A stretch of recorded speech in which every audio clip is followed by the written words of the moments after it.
وقيل للذين اتقوا ماذا أنزل ربكم قالوا خيرا للذين أحسنوا في هذه الدنيا حسنة.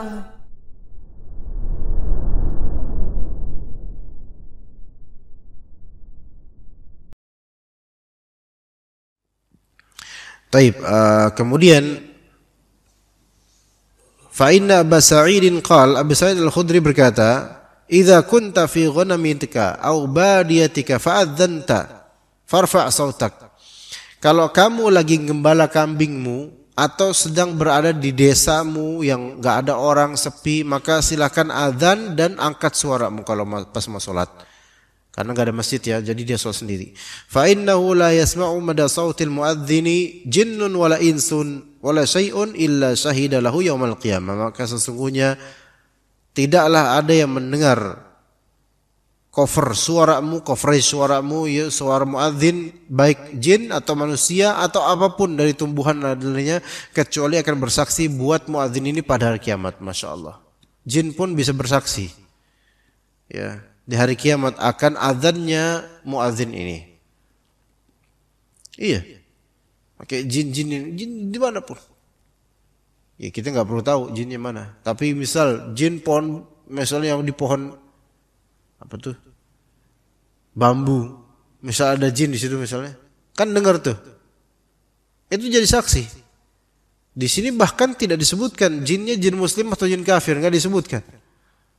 Yang bisa aja jin kafir juga disaksi. Jadi saksi bahwasanya dia telah azan waktu di dunia ini. Apakah ini termasuk jin yang akan ketar-ketir, terkentut-kentut mendengar azan-azan itu? Ya bisa jadi, kita nggak tahu. Karena mereka juga mendengar. Karena di sini semua yang mendengar itu akan menjadi saksi. Dan dapat pahala ini muadzin atas banyaknya pihak yang mendengarnya. Masya Allah. Kemudian dikatakan oleh Ibnu Qudamah rahimahullah, wa yustahabbu an yu'adzina mutawaddi'a. Dianjurkan yang azan untuk wudu. Lianna Abu Hurairah qala, karena Abu Hurairah berkata, la yu'adzinu illa mutawaddi'. Tidaklah azan kecuali orang yang berwudu. Tapi hadis ini dhaif. Ya. Hadis ini dhaif, alhamdulillah. Kalau enggak dhaif, maka wajib nih wudu. Maka hadis la yu'adzinu illa mutawaddi, tidaklah ada orang azan kecuali harus wudu, kecuali yang dalam kondisi wudu, itu hadis dhaif, baik yang dinisbatkan kepada Rasulullah atau dari perkataan sahabat, semuanya dhaif. Namun dengan kedhaifannya para ulama tetap mereka menganjurkan muadzin untuk apa?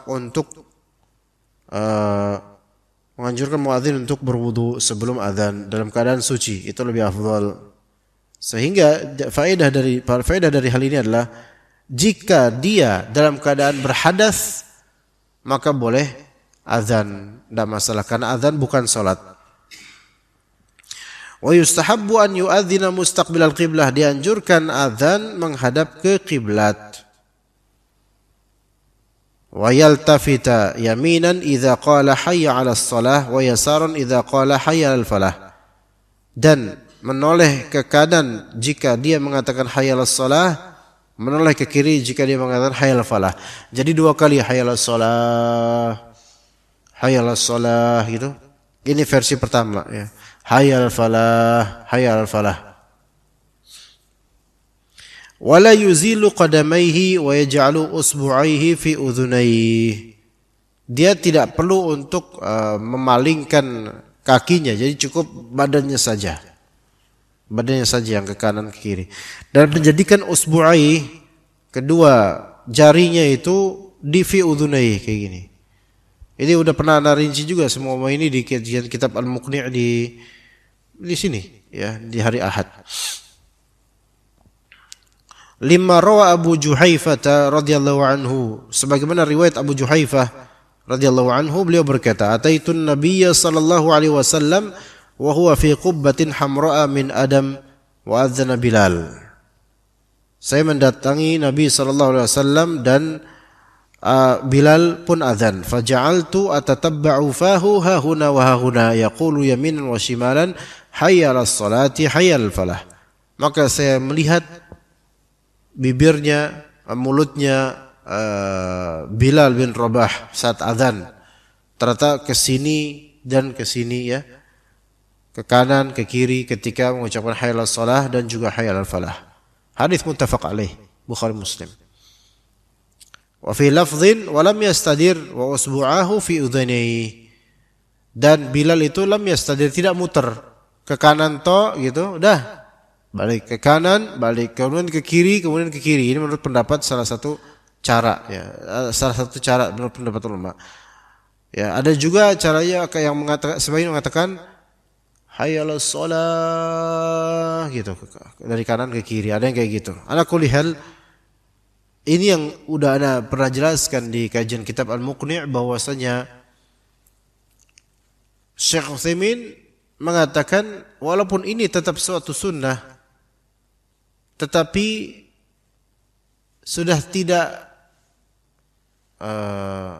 maksudnya sudah dapat udah kena hikmahnya sekarang dengan adanya speaker. Tujuan dari menoleh kanan atau menoleh kiri adalah supaya suaranya itu lebih tersebar. Dan hal itu sekarang sudah dapat tujuan itu dengan adanya speaker masjid. Ya, maka seseorang tidak melakukan itu pun itu tidak masalah dan tetap mendapatkan sunnah dan pahalanya karena pakai toa masjid, speaker masjid. Itu udah masuk. Bahkan lebih keras daripada sebatas ke kanan dan ke kiri. Hanya saja ini tetap sunnah. Kayak misalnya ke masjid dianjurkan sholat pakai sendal. Di zaman Nabi begitu. Kalau sekarang nggak bisa kita lakukan itu, tapi apakah itu tetap hukumnya ada sunnah? Sunnah juga. Jadi namanya hukum ada, tapi kalau konteksnya nggak mendukung, maka itu tidak membuat hukum itu hilang, tetap ada. Ya. Kemudian wa yustahabbu an yatarassala fil adhani wa yahdura al iqamah. Dianjurkan tarassul di azan dan hadar di iqamah. Tarassul saat azan yaitu tarassul nyantai, agak lamban, tarassul. Saat azan itu jangan cepat-cepat. Nah, adapun iqamah dianjurkan hadr, cepat-cepat. Lianna Nabi sallallahu alaihi wasallam qaal, karena Nabi sallallahu alaihi wasallam beliau bersabda, "Ya Bilal, idza adzanta fatarassal wa idza aqamta fahdur." Wahai Bilal, jika engkau azan maka santailah. Maksudnya santai di sini agak lamalah, memperlama. Dan jika engkau qomat maka percepatlah. Ini hadis ditulis oleh Ibnu Qudamah, riwayat Abu Dawud. Pada hakikatnya ini riwayat At-Tirmidzi dan hadis ini dhaif jiddan, sangat lemah. Sangat lemah. Sebagaimana disebutkan oleh Ibnu Hajar dalam At-Talkhis Al-Habir. Jadi hadis, wahai Bilal, jika engkau azan maka santailah dan jika engkau qomat maka cepatlah. Ini hadis sangat lemah. Tapi secara makna ada benarnya. Kenapa? Kata Ibnu Qudamah, wali annal adzana i'lamul ghaibin wat tarassulu fihi ablaghu fil isma'. Karena azan itu sebenarnya tujuannya untuk apa? Memberitahu orang-orang yang masih absen, yang belum ada di masjid. Maka dianjurkanlah untuk apa? Lebih luas dan juga lebih kencang dan juga lebih lama. Supaya terdengar tuh sama orang-orang yang lagi gak ada di masjid. Adapun al-iqamah, wal iqamatu i'lamul hadirina falam yahtaj ila at-tarassul fihi. Adapun qamat maka dia memberitahu orang-orang yang sudah hadir. Ini bedanya azan dan iqamah. Azan memberitahu orang-orang yang ghaibin, iqamah memberitahu orang-orang yang hadirin. Maka kalau ghaibin berarti kan lebih jauh, membutuhkan suara yang lebih tinggi atau keras, ya, dan durasi yang lebih panjang. Adapun hadirin kan untuk apa? Untuk memberitahu orang-orang yang telah hadir. Maka lebih cepat, nggak masalah. Nah, makanya sebagian dari jemaah dari masjid pas adzan pakai speaker, pas qomat nggak pakai speaker. Ada seperti itu karena ya nggak masalah, itu bagus, cocok. Karena iqamahnya itu ya untuk siapa? Untuk orang yang hadir. Bahkan kadang kalau misalnya iqamah ini untuk orang yang luar-luaran juga, kadang-kadang itulah yang bikin apa? Orang-orang baru datang pas mau qomat atau pas qomat baru pada datang. Kebiasaan tuman pas qomat baru datang. Kalau sesekali ya oke lah, tapi ini jadi kebiasaan. Nunggu qomat dulu. Coba kalau misalnya qomatnya digoibin. Qomat cuma buat orang-orang yang sudah di masjid, dan itulah asalnya begitu. Nggak kedengeran nanti sama orang-orang.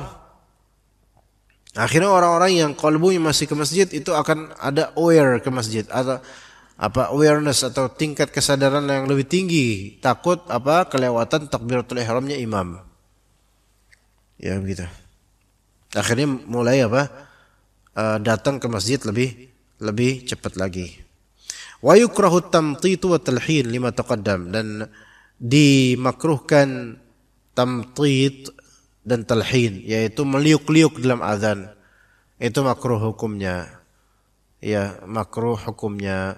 Kalau misalnya meliuknya ini menyerupakan dengan lagu, maka ini haram, bahkan dikhawatirkan masuk istihza' biddin, mencela atau menghina agama. Ya, tamtid dan talhin. Masalah tamtid dan talhin, yaitu meliuk-liuk dengan langgam-langgam ketika azan, itu masalah yang memang di mana-mana sebenarnya. Itu liukannya tuh terlalu gitu.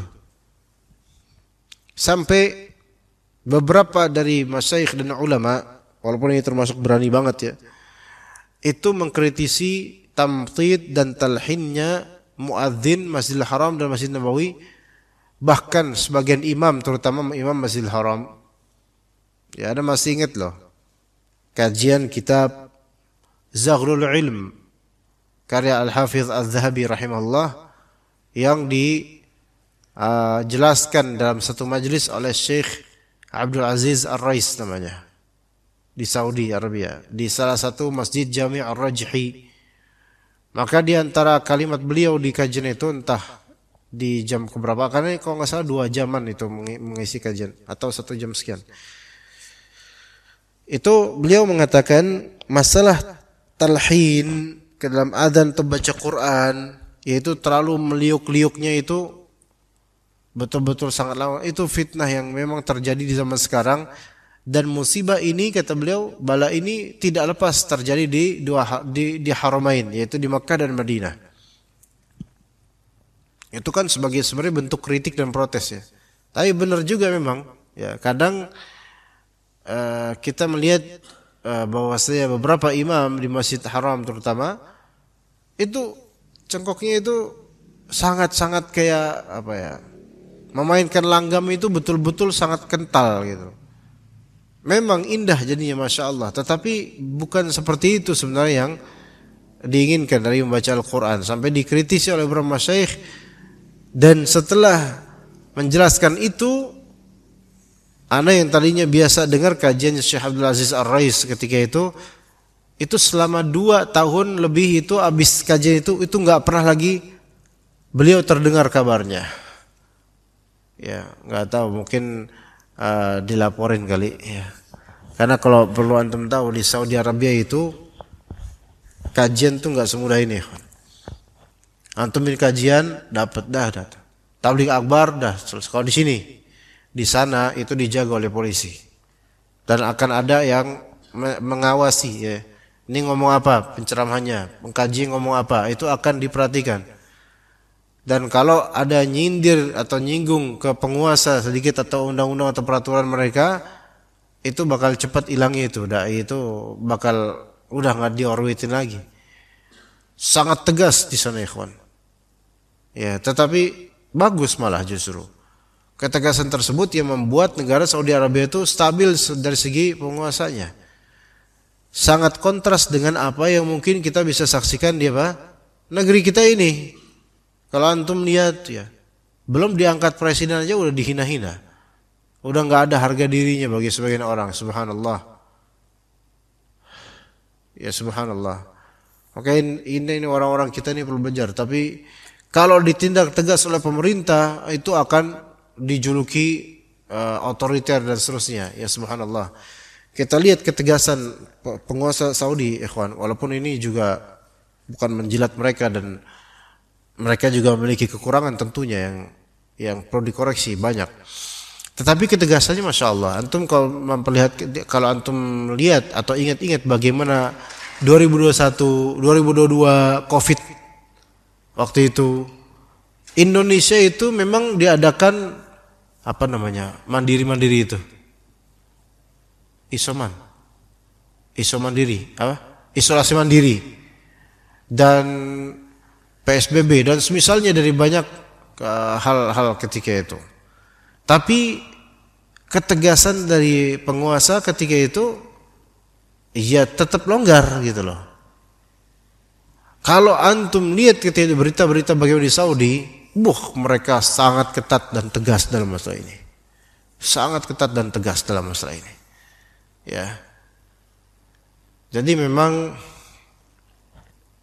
sebagaimana kata sebagian orang Arab ya, yang maknanya sebagian ulama Arab yang mengatakan jika suamimu singa maka tidak akan ada anjing yang mendekat. Ngerti nggak Pak? Kalau suamimu itu singa maka tidak akan ada anjing yang mendekat. Singa ini apalah binatang kayak singa, macan, leopard dan seterusnya lah. Anjing gak bakal dekat. Gimana, bisa paham guys ini maksudnya? Tapi kalau antum bukan singa, antum suaminya malah anak kucing, maka anjing mendekat. Ya, maksudnya adalah di penjelasan itu Anda baca, hendaknya seorang istri bersyukur punya suami yang agak galak. Ya. Karena anjing gak bakal mendekat, gak bakal digoda sama orang, takut orang sama suaminya. Ya, tapi kalau sebaliknya suaminya gak galak, maksudnya gak galak di sini, malah justru lembut banget, kelembutan, maka bahaya itu.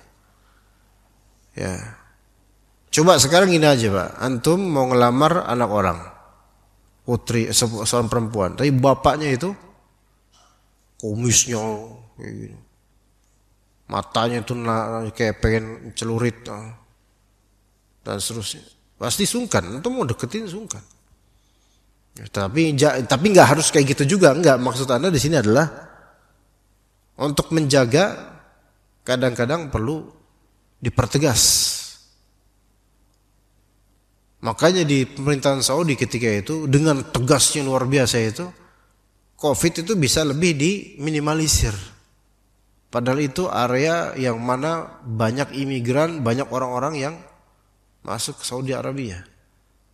Masya Allah. Ya. Nah, taib, masalah tadi tamtid dan talhin. Kembali ke masalah itu, yaitu mencengkokkan, apalagi yang ekstrim cengkoknya untuk azan itu makruh. Dan boleh jadi sebagian ulama mengatakan haram jika memang sengaja dan ada latihan untuk itu. Karena ini dipakai juga, bukan hanya di bacaan Quran juga. Dan sebenarnya bahkan di sini Imam Ustaz Fawaz dan siapapun, ketika jadi imam baca Al-Quran, baca surat, itu juga pakai langgam sebenarnya, tanpa disadari pun. Tetapi ketika memang bukan karena latihan atau apa, belajar langgam dan seterusnya, maka itu enggak masalah, tidak takalluf insyaallah. Yang kita permasalahkan adalah yang memang sudah belajar sebelumnya. Antum bisa dapatin tuh di internet atau di YouTube, orang-orang belajar langgam pesantren, juga banyak pesantren dari kalangan hijau itu santri dan santriwati itu dijajarin semua untuk diajarin cara baca Quran, bukan tajwidnya tapi langgamnya. Jadi disuruh ikut setelah qorinya. Dan itu pakai nada. Kayak gitu. Ikutin, harus dengan ketinggian ada. Gitu. Semua ikut nanti. Bareng-bareng rame-rame. Kayak gitu, latihannya gitu. Gitu. Udah kayak lagu. Kalau ini malah bid'ah, ini haram. Maka belajar langgam dengan sengaja, kursus langgam itu bisa kita katakan ini kebid'ahan dalam beragama dan ini haram. Enggak ada salafus saleh itu kayak gitu. Baca Quran natural aja. Yang penting tajwidnya benar, panjang pendeknya benar, bismillah baca Al-Quran. Enggak perlu gitu. Diikuti sama semua audiens. Gitu. Apa sih? Gitu kan?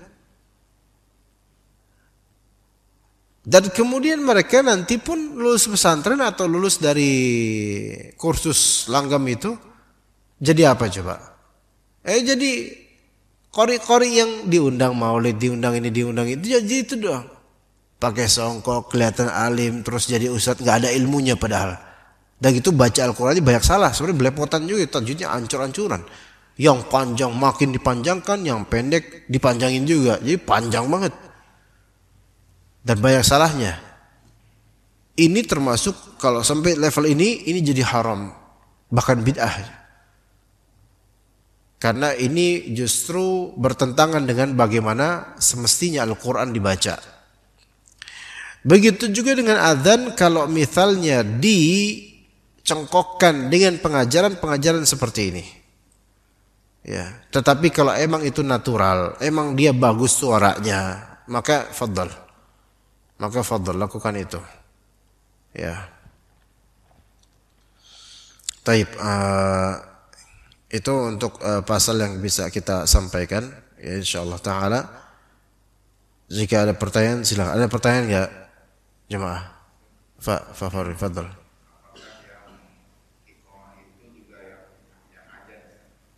Ya. Dianjurkan yang iqamah juga yang azan. Ya. Itu juga kita bahas waktu kajian kitab Al-Muqni' di hari Ahad. Nah, makanya pertemuan terakhir kemarin pun ya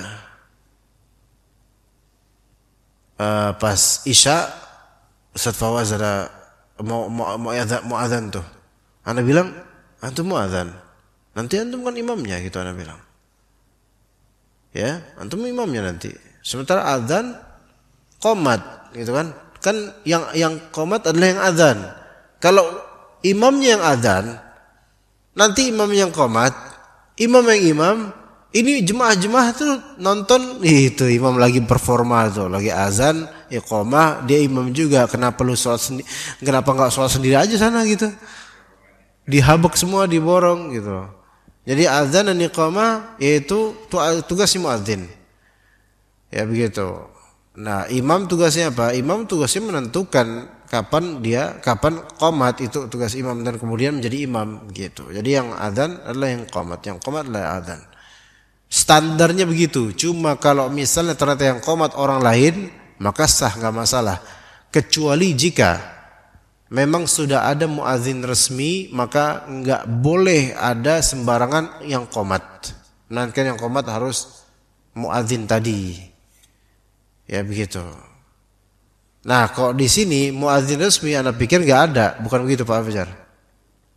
Ya sok siapa tuh yang mau ini gitu loh. Yang duluan gitu kan. Kecuali kalau udah ditetapkan yang muadzin di sini wajib marbot. Imma ustadznya, imma ini wajib baru azan. Itu enggak boleh diganggu ya. Kalau emang ada peraturan kayak gitu, maka yang lain enggak boleh ganggu, enggak boleh menggantikan peran. Tapi di sini ya udah yang adzan iqamah bisa beda, ya udah silahkan, karena ya gimana ya, mungkin belum sampai tahap betul-betul diatur dengan fix seperti itu. Lagi pula mungkin karakternya dari orang-orang sini itu nggak bisa menetap 100% di sini terus, kayak berasalnya beliau-beliau yang tinggal di sini mungkin pas zuhur nggak ada di sini gitu kan, jadi nggak bisa ya walaupun tinggal di sini karena masih ada urusan di luar. Ini masih ada nggak? Siapa namanya yang satu lagi? Hah? Ada. Iya, nah harap dianjurkan DKM itu untuk siapa namanya, untuk ikut kajian ya. Kalau memang nggak di luar, nggak ada kajian itu ikut, nggak boleh marbot atau orang masjid sendiri yang butuh ilmu seperti ini ada majelis ilmu malah dekat-dekat kayak gitu, malah bukan dekat lagi, malah di masjid yang sama malah nggak ikutan ya. Jadi nanti tolong ditekankan lagi karena Anda udah pernah ingetin ya. Ya begitu Pak ya, seperti itu. Taib. Ada lagi soal? Ini udah masuk waktu syuruk nih insyaallah. Ya kita cukup sampai sini insyaallah taala. Wa sallallahu ala nabiyyina Muhammad wa ala alihi wa sahbihi ajma'in. Subhanakallahumma bihamdika asyhadu an la ilaha illa anta astaghfiruka wa atubu ilaik. Assalamualaikum warahmatullahi wabarakatuh.